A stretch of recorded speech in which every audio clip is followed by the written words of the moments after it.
Magandang araw mga boss, servisan ko muna si customer, malayo pa raw uuwian niya. Hindi mo na may cambio, sir? May kami naman ngayon.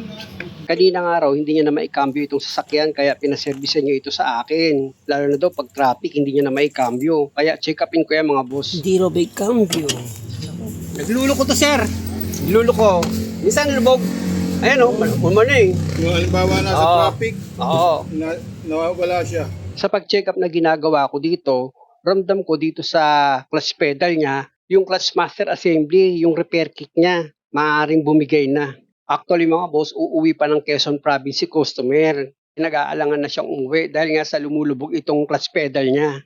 Unang-una, paggabi pa naman na, siyempre kawawa din si customer pag nasiraan ito sa daan. Kaya nga nung naikwento niya sa akin yung pangyayari, ito, pinuntahan ko agad siya. Isa pa naman siyang deputy sa Paris Station sa probinsya nila. Kaya naman sila nandito dahil nga sa may pina-check up sila sa isang hospital. Umpisahan ko na yung trabaho mga boss, gumamit ako dyan ng open wrench na number 10 para maluwagan ko nga itong fitting niya dito sa master cylinder. Tapos gagamit ako dyan ng plier para mailis ko itong clamp na umiipit nga dito sa fluid hose. Nang sa ganun, may disconnect ko itong fluid hose dito sa clutch master cylinder. Medyo pihit-pihitin ko na itong fluid hose pero hindi ko muna tutuluyan tanggalin yan para hindi tumapon yung fluid dito sa brake master reservoir niya. After niyan, punta na ako dito sa loob ng sasakyan ni customer, dito nga sa driver side. At dito na ako sa clutch pedal niya. Kailangan ma-disconnect ko itong push rod. Siyempre, meron siyang pin. Tanggalin ko muna itong clip. Yan. Tapos, gamit ako ng open wrench na number 12 para maluwagan ko itong lock nut dito sa push rod. And mga boss, kung makikita nyo, niluluwagan ko na itong lock nut niya na number 12. Dito nga yan sa push rod. After ko maluwagan yung nut, dito naman ako sa clevis. Itutulak po itong pin na nakalagay dito sa clevis niya. Ayan mga boss, kung makikita nyo, yung pin hilahin ko na. Ayan. Magdi-disconnect na ngayon itong clutch pedal, pati itong push rod niya. Para hindi ako mahirapan mga boss, syempre, tanggalin ko itong clevis na nakarugtong nga dyan, itong push rod niya. Ayan mga boss, so pihitin nyo lang yan pakaliwa.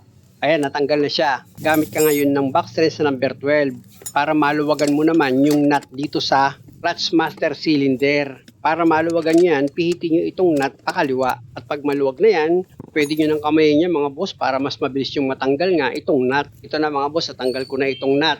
Gamit ka ngayon ng box wrench na number 14 na para nga maluwag ako makapagtrabaho, tatanggalin ko itong clutch pedal. Dito sa clutch pedal mga boss, meron siyang nakalagay na bolt and nut. Kaya nga kung makikita nyo, dalawang tools yung ginamit ko dyan. Isang box wrench na number 14 para sa nut. Tapos ito naman ngayon yung socket wrench na number 14 para maluwagan ko naman itong bolt. Ayan mga boss, oh, makikita nyo niluluwagan ko na itong bolt dito sa clutch pedal ni customer. Doon bumitaw na yung box wrench ko na number 14. Ayan mga boss, oh, tanggalin ko muna. Tapos balik ako ulit dito sa clutch pedal niya para matanggal ko na nga itong bolt and nut. Pero unahin kong tanggalin itong nut mga boss. Ayan, kung makikita nyo, dinudukot ko na itong nut sa pagtanggal, medyo masikip lang. At kung makikita nyo, ito na yung nut niya mga boss, natanggal ko na. Ngayon, dito naman sa bolt, madali lang naman yan. Hihilahin nyo lang yan. Medyo gamit kayo ng pwersa mga boss kasi nakapasok yan dito sa sleeve ng clutch pedal nyo. Ayan o, medyo masikip lang eh. Pero pasasaan ba't matatanggal yan? O, di ba? Tanggal na siya. Pwede ko na ngayon hilahin itong clutch pedal. Medyo masikip yan mga boss, uga-ugain nyo lang, sabay hila, ayan o. Kaya lang medyo masikip, kaya bitawan ko muna itong bolt na number 14 para makapwersa ako sa pagtanggal nitong clutch pedal. Yun, bumitaw na. At dahil nga sa wala lang nakaharang na clutch pedal, pwede ko na ngayon luwagan yung isa pang nut dito sa master cylinder. Gagamit niya ako dyan ng box wrench na number 12. Ayan mga boss, kung makikita nyo, medyo masikip lang kasi yung position nitong nut. Pero pag naluwagan niya yung mga boss, pwede nyo nang kamayin yan para mas mabilis nyo nang matanggal itong nut na number 12. Ito na ngayon yung pangalawang nut dito sa master cylinder na natanggal ko.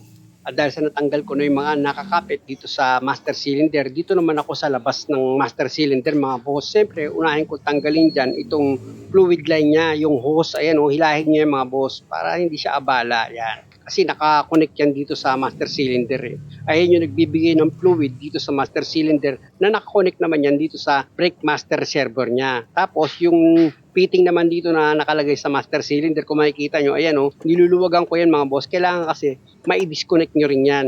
Yan kasi yung fluid line papunta nga dito sa secondary clutch. Pag na-disconnect nyo na yan, pwede nyo na ngayon hilahin itong clutch master cylinder. Ayan o. At dahil nga sa yan yung naging diagnose ko na problema nga nitong sasakyan ni customer, ito na ngayon yung bagong bili na clutch master cylinder. At syempre naman, bago nyo ilagay yan, huwag nyo kalimutang i-compare. At kung sa palagay nyo, okay, parehas naman sila. O pwede mo na ngayon ilagay itong clutch master cylinder mo. Syempre, unahin mong ipasok dyan yung pinaka-pusrad niya. At kailangan mailapat mo siya ng maayos na pag okay na, pwede mo na ngayon ipakapit sa thread niya itong fitting or itong fluid line. Pag okay na, ito namang fluid hose niya, i-connect mo na yan dito sa master cylinder.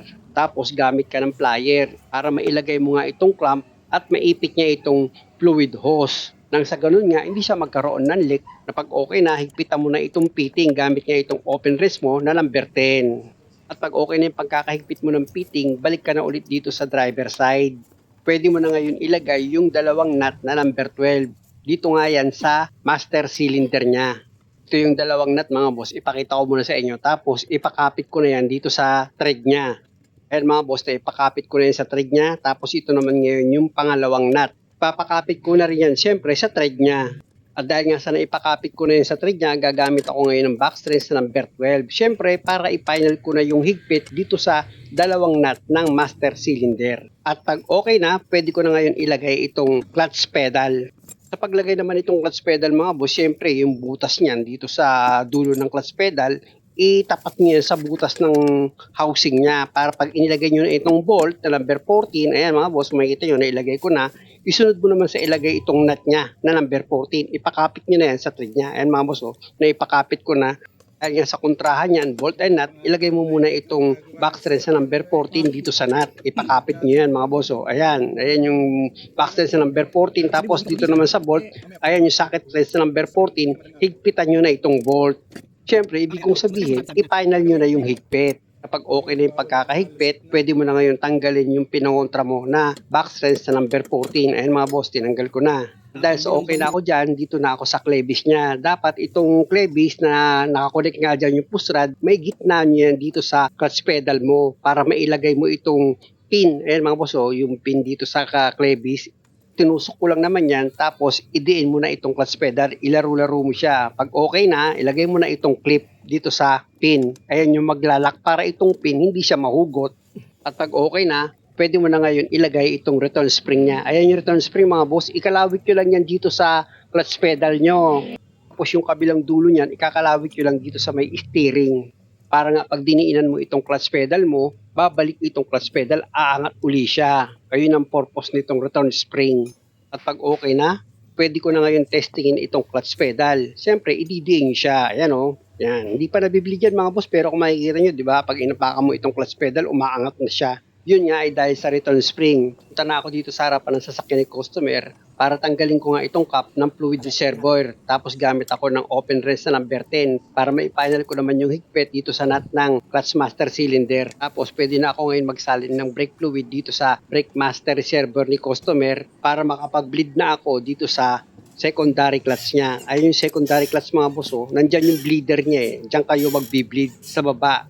Ang gagawin niya, ipapump ni customer yung clutch pedal. After ng ilang segundo, nakapirme, nakadiin sa clutch pedal, tapos ikaw naman, luwagan mo itong bleeder niya na number 10. Ayan mga boss, lumabas na yung fluid niya. Isarado mo ngayon siya ulit. Ibig kong sabihin, higpitan ulit itong bleeder.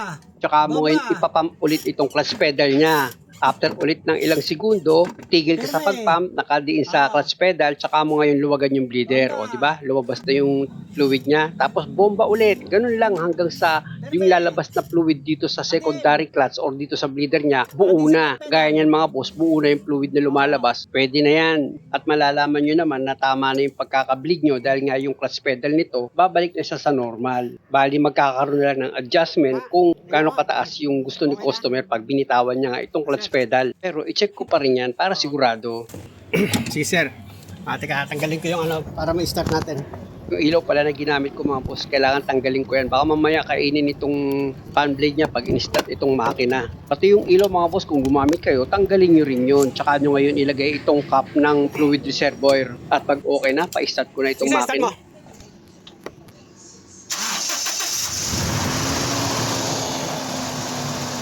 Lapit na ako dito kay customer para nga masubok niya kung okay na sa kanya itong taas ng clutch pedal pati yung pagkambyo. Pasok na. Yeah. Ha? Sak na nga. Hindi. Yun dapat yung malambot. Hindi yung parang nahihirapan ka. Ayoko ng ganun eh. Dapat yung suabe. Yan. Dapat ang pakiramdaman mo, yung dati mong, yung unang-unang gamit mo ito sa sasakyan, dapat ganun.